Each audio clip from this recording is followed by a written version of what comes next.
Bulb আবিষ্কার করেছে, নাম জানো কে বাল্ব আবিষ্কার করেছে? Robert Albert Edison. সেই বাল্ব আবিষ্কার করেছিল। সে যখন ছোট্টবেলায় স্কুলে পড়তো, স্কুলের কর্তৃপক্ষ একটা চিঠিতে লিখে দিয়েছেন যে আপনার ছেলের মতো এত গর্দভ স্টুডেন্ট আমার স্কুলে রাখা দরকার নেই, কারণ আপনার গর্দভ স্টুডেন্টের কারণে আমার অন্য শিক্ষার্থীরা নষ্ট হয়ে যাচ্ছে। চিঠিটা মা নিয়ে বাসায় গেল। সন্তান জিজ্ঞেস করলো, মা, আলবার্ট জিজ্ঞেস করলো, মা চিঠির মধ্যে কি লেখা ছিল? তখন বললো, চিঠির মধ্যে লেখা ছিল তোমার মতো এত মেধাবী শিক্ষার্থী এই স্কুল তোমার জন্য যোগ্য না। সে আলবার্ট সেখান থেকে ইন্সপিরেশন পেয়েছিল, আমি যে এত মেধাবী ছিল তো আমি জানতাম না। তখন সে পড়াশোনা করে দিয়ে শুরু করেছিল, স্কুলে যাবো না, আমাকে পড়াশোনা করতে হবে। পরবর্তীতে যখন মা মারা যায়, সে যখন বৈজ্ঞানিক হয়, পরবর্তীতে ছোট্ট সিরকুটটা সে যখন আলমিরা থেকে বের করে, তখন দেখা যায় ওখানে লেখা ছিল তোমার মতো গর্দভ স্টুডেন্ট স্কুলের জন্য যোগ্য না।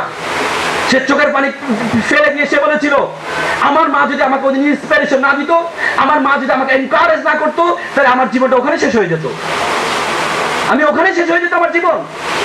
আমার জীবনের সবচেয়ে বড় পাথেয় ছিল আমার মায়ের চাইল্ডহুড ইন্সপিরেশন। তো সুতরাং আপনি আপনার সন্তানকে কখনো হতাশ করবেন না, এটা আমার প্রথম অনুরোধ। দ্বিতীয় অনুরোধ হচ্ছে আমরা সন্তানদেরকে শিক্ষা, লার্ন বিহেভিয়ার, এটা গুরুত্বপূর্ণ। আমরা সন্তানকে বলি সিগারেট খেও না, অথচ একটু পরে সন্তানকে টাকা দিচ্ছি, এটা সিগারেট নিয়ে আসো। লার্ন বিহেভিয়ার কথা হলো, একটা বাচ্চা অনেক বেশি সুন্দর করে চলাফেরা করে, তো শিক্ষক জিজ্ঞেস করলো তুমি এত ভালো আচরণ কিভাবে করো, কে শিখাইছে তোমাকে? সে বলে আমাকে তো কেউ শিখাই না, আমার পরিবার সবাই এইভাবে আচরণ করে। স্কুলে লার্ন বিহেভিয়ার। আপনার ছেলে একটা আম পেরে নিয়ে আসলো আরেকজনের গাছ থেকে, আপনি যদি বলো বাবা তুই নাকি ওই গাছ থেকে আম পেরেছিস, তখন সে কি বলবে? না না আমি পারি না, তো রফিক পারছে আমি পারি নাই, তার মানে সে মিথ্যা কথা বলছে। আপনি যদি এভাবে না বলে, আপনি যদি বাবা শোনো অন্যের গাছ থেকে কখনো আম পারা ভালো না অনুমতি ছাড়া, তাহলে সে বলবে কি হ্যাঁ আম্মু ঠিক আছে পারবো না। তার মানে আপনার কথার কারণে সে মিথ্যার আশ্রয় নিচ্ছে। কিন্তু আপনি যদি এটাকে ঘুরিয়ে সুন্দর করে বলেন যে বাবা অন্যের গাছ থেকে অনুমতি ছাড়া আম পারা ভালো না, তাহলে আপনার সন্তান এখান থেকে শিক্ষা পাবে লার্ন বিহেভিয়ার। সক্রেটিস বলেছেন আপনি সম্পদ আহরণের জন্য আপনি এত পরিশ্রম এত শ্রম করছেন, বালুকে মাটিকে আপনি ইট বানাচ্ছেন, কিন্তু আপনার এত লক্ষ লক্ষ সম্পদ যার কাছে রেখে দিচ্ছেন তার জন্য কতটুকু সময় ব্যয় করছেন আপনি আপনার সন্তানের জন্য কতটুকু সময় দিচ্ছেন? আপনি যে সন্তানকে মনে করছেন সন্তান এমন হবে, কিন্তু সন্তানের জন্য আপনি কতটুকু সময় দিচ্ছেন? This is very important. তৃতীয় অনুরোধ হচ্ছে আপনার সন্তানকে, আমরা অভিভাবকদের বলছি, আপনার সন্তানকে ধর্ম শিক্ষা দিবেন। আপনার সন্তান ডাক্তার হলো কি ইঞ্জিনিয়ার হলো কি কোনো যায় আসে না। আমি একটা ছোট্ট উদাহরণ দিই আমার জীবন থেকে। আমি যখন ঢাকা বিশ্ববিদ্যালয়ে পড়তাম, সূর্য সনলের ছাত্র ছিলাম আমি, বাসাতে সূর্য সনলের ছাত্র। ওখানে একজন নাইট গার্ড ছিলেন, তিনি সারা ধরে রাতে ডিউটি দিতেন। আমার সাথে খুব ভালো সম্পর্ক ছিল, নাম হচ্ছে কালাম। আমাকে বললো মামা, আমাদেরকে মামা ডাকতো, আমরা মামা ডাকতাম, বলে যে মামা আমার জন্য দোয়া করবা মামা, আমার ছেলে তো ক্লাসে ফার্স্ট বয়, আমার ছেলেকে আমি ডাক্তার বানাবো, আমার অনেক স্বপ্ন। পরে একদিন দেখি যে সে সারা ধরে নাইট ডিউটিতে বিকালে সে তরমুজ বিক্রি করে। তো জিজ্ঞেস করলাম চাচা, পিঠা বিক্রি করে, তো জিজ্ঞেস করলাম চাচা আপনি তরমুজ বিক্রি করছেন, এই কি বলে পিঠে বিক্রি করছেন, আপনি বিশ্রাম নেন কখন? বলতে বাবা দোয়া করবো, আমার ছেলে ইন্টারে এবারে A+ পেয়েছে, ইন্টারে ভর্তি হয়েছে, এখন তো আমাকে একটু কষ্ট করতে হবে, কিছুদিন পর আমার তো আর কষ্ট করা লাগবে না, আমার ছেলে আমাকে খাওয়াবে। তারপর দেখা যায় আর কিছু যাওয়ার পর দেখি যে দুপুরে সেই তরমুজ বিক্রি করা শুরু করলো। চাচা আপনি এত পরিশ্রম করেন, আপনি কি এই শরীরের প্রতি কোনো যত্ন নেন না? বলছে বাবা আমার ছেলে এবার ইন্টার পাস করেছে, কোচিংয়ে ভর্তি হবে বাবা, এখন কোচিংয়ের জন্য অনেক টাকা লাগবে, 25,000 টাকা লাগবে, আমাকে তো একটু পরিশ্রম করতেই হবে। বলে যে সমস্যা নেই, আরে 1 বছর আমার ছেলে মেডিকেলে চান্স পাবে, আমার কোনো কষ্ট থাকবে না। একদিন এসে আমাকে জড়িয়ে ধরে বলে বাবা আমার ছেলে মেডিকেলে চান্স পেয়েছে, ঢাকা মেডিকেলে, আমার আর কোনো কষ্ট নেই, আমার আর কোনো দুঃখ নেই, আমার জীবন আমার কষ্ট সবচেয়ে বিলীন হয়ে যাবে। এখন আমি অসুস্থ হলে আমার ছেলে সুস্থ করবে। দেখা গেলো একদিন মামা কান্না করছে। আমি জিজ্ঞেস করলাম মামা আপনি কান্না করছেন, আপনার দেখো সুখের সময় আনন্দের সময়, আপনি এত পরিশ্রম করেছেন, আপনার ছেলে মেডিকেলে পড়ছে, ছেলে প্রাইভেট পড়িয়ে লক্ষ লক্ষ টাকা ইনকাম করবে, আপনাকে দিবে, আপনারা এত কান্না করছেন কেন? বলছে বাবা আমি তো এমন ছেলে চাইনি বাবা, আমি তো এমন ডাক্তার চাইনি বাবা, আমার ছেলে অসুস্থ হয়েছে তার বন্ধুদের মাধ্যমে, প্রতিদিন এসে বাসায় জ্ঞানর জ্ঞানর করছে তার মায়ের সাথে, আমার সাথে। প্রতিদিন আজকে 200, আজকে 1000, কালকে 1000। আমি আর পারছি না বাবা, আমার জীবনটা বিভীষিকাময় হয়ে গেছে বাবা। আমি এমন ডাক্তার ছেলে চাইনি। আমি ভেবেছিলাম আমি অসুস্থ হলে আমার ছেলে আমাকে সুস্থ করবে, কিন্তু আজকে যে আমি সুস্থ মানুষকে আমার ছেলে অসুস্থ বানা দিচ্ছে ইয়াবা অসুস্থ হয়ে, আমি এমন ডাক্তার চাইনি।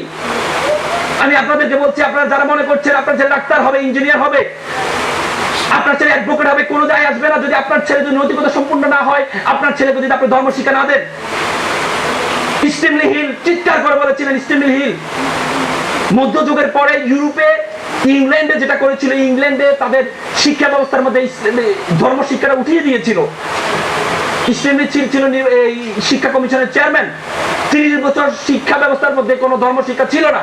পরবর্তীতে স্টিমলি হিল চিৎকার করে বলেছিলেন, if you teach you 3 years reading, writing and arithmetic, তুমি যদি তোমার সন্তানকে অঙ্কবিদ্যা, লেখা পড়াবিদ্যা দাও, তুমি যদি তোমার সন্তানকে চতুর্থ 8টি শিক্ষা দিতে ভুলে যাও, দ্যাট ইজ আ রিলিজিয়ন, তাহলে তুমি তোমার সন্তান থেকে পঞ্চম 8টি পাবা, সেটি হচ্ছে রাস্কেলিটি, বর্বরতা। আপনি যদি এই জিনিসটি ভুলে যান আপনার সন্তানকে ধর্ম শিক্ষা বলে দিতে, তাহলে আপনি আপনার সন্তান থেকে বর্বরতা পাবেন। আজকে আমরা 3000, 4000, 2000 টাকা করে প্রাইভেট পড়াচ্ছি জীববিজ্ঞান, রসায়ন, পদার্থ, কিন্তু ধর্ম শিক্ষার দিকে আমরা 500 টাকা খরচ করতে চাই না। আমরা মনে করি এটা দরকার কি, এটা তার পরীক্ষা আসবে না। কিন্তু এটা পরীক্ষা আসবে না। যে কোনো ধর্ম, হোয়াট এভার ইট ইজ, প্রত্যেকটা ধর্ম বলে যে পিতামাতাকে শ্রদ্ধা করো। আজকে অনেক বেশি কি বেড়ে যাচ্ছে, আজকে আমাদের দেশে শিক্ষা ব্যবস্থা বেড়ে যাচ্ছে, শিক্ষিত মানুষ বেড়ে যাচ্ছে, তার সাথে সাথে বৃদ্ধাশ্রম বেড়ে যাচ্ছে। তার কারণ কি? তার মূল কারণ হচ্ছে আমাদের শিক্ষার্থীরা যত বেশি শিক্ষিত হচ্ছে, তার সাথে সাথে সন্তানরা তারা ধর্ম শিক্ষা পাচ্ছে না। এই জন্য মা বাবাকে শ্রদ্ধা করতে হবে এটা ভুলে যায়। প্রত্যেকটা each and every religion to emphasize, to respect, to fathers and senior people. প্রত্যেকটা ধর্ম, প্রত্যেকটা each and every religion, প্রত্যেকটা ধর্ম কোরআনে বলেছে, ওয়াকফিদ লাহুমা জানাউ যুল্লা মিনার রাহমা ওয়া কুল রাব্বিরহামহুমা কামা রাব্বায়ানি সগীরা। হে আল্লাহ, তুমি আমার মা বাপ যেভাবে আমাকে লালন পালন করেছে, তুমি আমার মা বাপকে সেভাবে লালন পালন করো। হাদিসে মান লাইসা ইয়ারহামা সাগীরানা ওয়া লাম ইয়াকুরু কাবীরানা, যে বড়দের শ্রদ্ধা করে না, ছোটদের ইসলাম করে না, সে আমার উম্মত নয়। তেমনি গীতা, রামায়ণ, মহাভারতে বলা হচ্ছে পবিত্র প্রকৃতি বিলক্ষণী কন্যা করং গ্রহিত। গীতাতে বলা হচ্ছে রহিত কপোতগিরি নির্বিষ্টা হুদলপা গোপিঙ্গ কদলি কুঞ্জ ব্রহ্মদা বানরা। প্রত্যেকটা এই চানে এভরি রিলিজিয়ন, প্রত্যেকটা রিলিজিয়ন এমফাসাইজ করেছে। তো সুতরাং আপনার সন্তানকে প্রত্যেকটা শিক্ষা দেওয়ার পাশাপাশি ধর্ম শিক্ষাটা দিবেন। সেটি যদি আপনি ভুলে যান, তাহলে আপনি আপনার সন্তানদেরকে বৃদ্ধাশ্রম আপনি পাবেন, শেষ বয়সে আপনার বৃদ্ধাশ্রম ছাড়া আর কিচ্ছু হবে না। সর্বশেষ আমি তোমাদেরকে একটি ডিউটির কথা বলে আমার কথা শেষ করব। সেটা হচ্ছে, তোমরা যারা আছো শিক্ষার্থীরা, তোমরা তোমাদের পিতা মাতাকে শ্রদ্ধা করবা। যে মায়ের গর্ভে তুমি ধারণ করেছো, তুমি চিন্তা করতে পারো বিয়ন্ড ইমাজিনেশন। বলা হয়, মেডিকেল সায়েন্স বলে একটা মানুষ সর্বোচ্চ ব্যথা সহ্য করতে 45 ইউনিট। তার বেশি যদি ব্যথা সে পায়, হয় সে বেহুশ হয়ে যাবে, নাহলে সে মারা যাবে। কিন্তু একটা সন্তান প্রসব করার সময় একটা মায়ের ব্যথা হচ্ছে 57 ইউনিট। বলা হয় 20টা হাড় একসাথে ভাঙলে যেমন মানুষ ব্যথা পায়, তার চেয়ে বেশি ব্যথা পায় মা যখন সন্তান প্রসব করে। তো সে মা, সে বাবাকে আমরা ভুলে যাই। একবার একটা বাবা শাপলা চত্বরে এসেছিল তার ছেলেকে নিয়ে। বাবা অনেক বুড়ো হয়ে যায়, ছেলেকে নিয়ে। বাবা এসে ছেলেকে বললো যে, বাবা এটা কি? ছেলে বললো, এটা শাপলা চত্বর। বাবা আবার প্রশ্ন করলো, বাবা এটা কি? ছেলে বললো, এটা শাপলা চত্বর। বুঝো না এটা কি শাপলা চত্বর? কি বাচ্চা হয়ে গেছো নাকি? তখন ছেলে আবার জিজ্ঞেস করলো, বাবা এটা কি? সে ধমক দিয়ে বললো, তোমাদেরকে মতো বিদ্যা লোক নিয়ে কোথাও চলাফেরা করা যায় না, অসামাজিক একটা লোক তুমি। তখন বাবা চোখের পানি ফেলে দিয়ে বললো, বাবা ঠিক 20 বছর আগে তোমাকে দিয়ে আমি এখানে আসছিলাম, তুমি আমাকে বলেছিলে এটা কি? আমি বলেছিলাম, বাবা এটা শাপলা চত্বর। তুমি আমার আমাকে প্রশ্ন করেছিলে, বাবা এটা কি? আমি বলেছিলাম, বাবা এটা শাপলা। তুমি আবার আমাকে প্রশ্ন করেছিলে, আমি চুমু খেয়ে তোমাকে বলেছিলাম, বাবা এটা একটা শাপলা। অথচ তোমাকে যখন একবার থেকে 2বার প্রশ্ন করছি, তখন তুমি আমাকে ধমক দিয়ে বলছো এসব লোক নিয়ে চলাফেরা করা যায় না। আমরা ভুলে যাই পিতামাতার সেই সম্মান ভালোবাসা আমরা ভুলে যাই। মনে রাখবা, আমার খুব দাগ কেটেছিল, আমি মালয়েশিয়া গিয়েছিলাম কিছুদিন গত বছরে, দেখলাম যে একটা দিবস পালন করছে, মায়ের পা ধোয়া দিবস। আমি ওদের গভর্নমেন্ট বললাম যে কি প্রোগ্রাম, সে বলল যে একটা ছেলে একটা দিন আবিষ্কার করেছিল, আবিষ্কার করার পর তাকে যখন পুরস্কৃত করা হচ্ছে প্রেসিডেন্টের পক্ষ থেকে, তখন সে বলেছিল আমার মাকে স্টেজে এনে পা ধুয়ে তারপরে পুরস্কারটি আমি গ্রহণ করব। তখন থেকে মালয়েশিয়ান গভর্নমেন্ট ওই এই দিবসটাকে মায়ের পা ধোয়া দিবস হিসেবে পালন করা হয়। আমি অনেক বেশি শিক্ষা পেয়েছিলাম ওখান থেকে। এই জন্য তোমরা মা বাবাকে শ্রদ্ধা করবা, রেসপেক্ট করবা, নিজের জীবন থেকে সবচেয়ে বেশি রেসপেক্ট, ভালোবাসা, শ্রদ্ধা তোমার মাকে করবা। আরেকটি জিনিস, সেটা হচ্ছে রেসপেক্ট টু আওয়ার কান্ট্রি, দেশের প্রতি মমত্ববোধ। আমি ছোট্ট একটা উদাহরণ দিই, আমার কথা শেষ করবো। ছোট্ট একটা উদাহরণ দিই, আফ্রিকায় একবার দাবানল ছিল, তোমরা দাবানল, দাবানল হচ্ছিল, মানে গরম যেখানে ভূমিতে দাবানল হয়, দাবানল যেদিকে যায়, বাতাস যেদিকে যায় ওইদিকে আগুন যায়। একবার দাবানল হচ্ছিল, তখন সকল প্রাণী একটা এলাকা থেকে অন্য জায়গায় চলে যাচ্ছিল, হাতি সহ সকল প্রাণী। তখন একটা ছোট্ট পাখি ছিল, হামিং বার্ড, সে উপরে দিয়ে একবার এদিকে যাচ্ছে একবার এদিকে যাচ্ছে। হাতি তাকে ধরলো, এই বেটা বেয়াদব, তুই একবার আমার মাথার উপর দিয়ে একবার যাস, একবার হাতির ঘটনা কি? সে বস্তার মাফ করবেন, আমি ওখানে নদীতে যাচ্ছি, একটু পানি নিয়ে আবার আগুনের মধ্যে নিক্ষেপ করছি। তখন হাতির মেজাজ আরো খারাপ হয়ে গেল, কিরে বেটা কথা হইলো, তুই ছোট্ট একটা পাখি, চোখের মতো একটা পাখি হামিং বার্ড, তুই পানি নিয়ে আগুন নিভাতে পারবি? বলছে ওস্তাদ মাফ করবেন, আমি জানি আমি নিভাতে পারবো না, আমি জানি আমি নিভাতে পারবো না, কিন্তু যে জন্মভূমিতে আমি জন্মগ্রহণ করেছিলাম, আমার বাবা জন্মগ্রহণ করেছে, আমার মা জন্মগ্রহণ করেছে, ছোটকালে আমি এখানে খেলাধুলা করছি, আমার বাচ্চা খেলাধুলা করছে, সে তৃণভূমি, সে জন্মভূমি জ্বলে যাচ্ছে, আমি একটা পাখি হিসেবে আমার কাছে যাচ্ছে না, এই জন্য আমি আমার সর্বোচ্চ চেষ্টাটুকু করছি, নিভানোর চেষ্টা করছি, আমি জানি না নিবে না, কিন্তু আমি আমার চেষ্টাটা করছি। পরবর্তীতে দেখা গেল সেই পরবর্তীতে হাতিগুলোর একটা শিক্ষা হলো। হাতিরা বললো যে তাহলে তো আমাদের একটা শিক্ষা গ্রহণ করতে হবে। তখন হাতিরা বললো সবাই মিলে এক কাজ করি, আমরা তৃণভূমি থেকে জ্বালা থেকে রক্ষা করি। তখন সকল হাতি গিয়ে এই তৃণভূমি থেকে রক্ষা করেছে।